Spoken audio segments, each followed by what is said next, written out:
Campus Life Committee Chair Parker.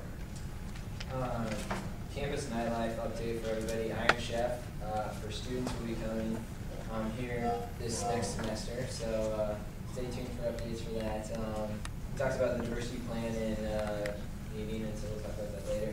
We're working on trying to get some awards / funding from the local utilities as far as part of a competition for Recyclemania, and to see whatever precast or residence hall can get the most reduction in electricity or water usage. And then I'm going to defer the rest of my time to Senator Williams for smoking policy.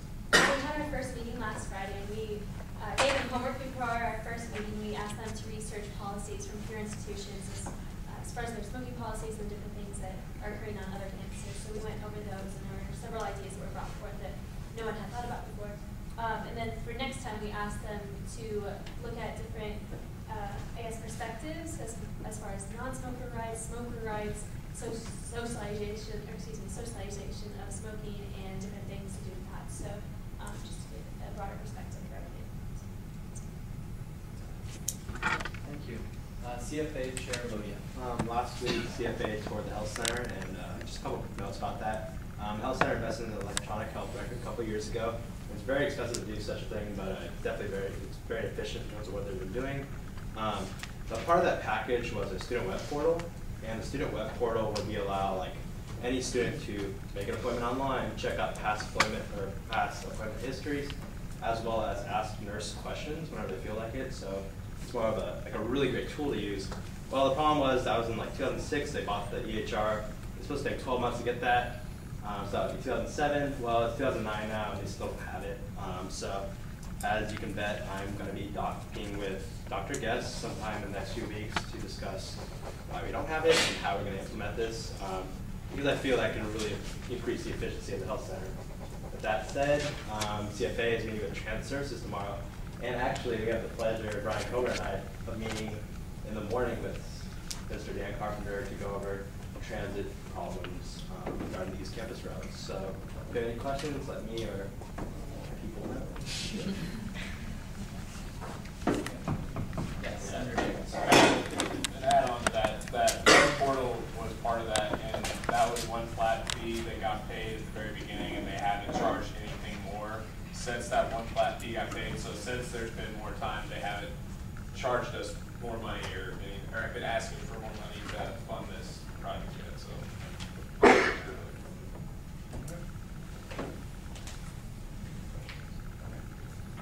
Communications Committee Chair Kelly. I don't really have a report. Just thanks for those of you who came out tonight. It was fun, and special thanks to Senator Jagels for really making that even possible. So this is a good thing, communications-wise. But that's all. Thank you. Academic Fees Advisory Committee Chair Greene. Just a few things. Last night we took our second portion of the technology tour around campus.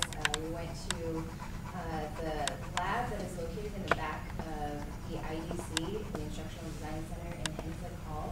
For those of you that have been back there, you can probably tell that it's a little bit outdated as far as the tables and the furniture and equipment goes.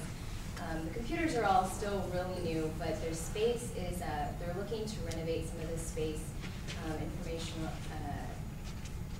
IS is just looking at what some of their options are, so that's something that we'll be keeping an eye on because this will probably affect the next fiscal year. Pam said a few things about that, so I'll keep you updated on that. Also, we saw the IS training room that is located in Teachers College in one of the hallways. If you ever need any instructional advice or help with a lot of that updated, very complicated software, I would definitely encourage you to look into that. There's a website, training.unl.edu. I'll have to get back to you on that website. But it's a training website that you can log on and you can sign up to take some classes because your fees already go towards it. So if it's something you can utilize, definitely take advantage of it. The other thing is we will be meeting Mark Askren, who is the new CIO, November 10th. Hopefully, he'll be attending our meeting. So if any of you are interested in meeting with him, please feel free to join us for that week. Because it's going to be a lot of fun. I think we're going to work him into some of our agenda and just hopefully make a really good connection there. So that's November 10th, if any of you are interested. Okay, I have a question. Yes. With the training, is there currently a way that like people, if they don't want to take a class, can just like, ask questions or Yes, I think you can. I'll have to talk to Pam more about that, but I believe that they do have people that are willing to answer questions like that. If they're really complicated and intricate questions, I'm guessing that they're going to have to speak with someone in person. They can't just email things like that. But I don't think that you have to take an entire class. I think there are people that can help you with a few questions here and there. But I'll double check on that and get back to you this week.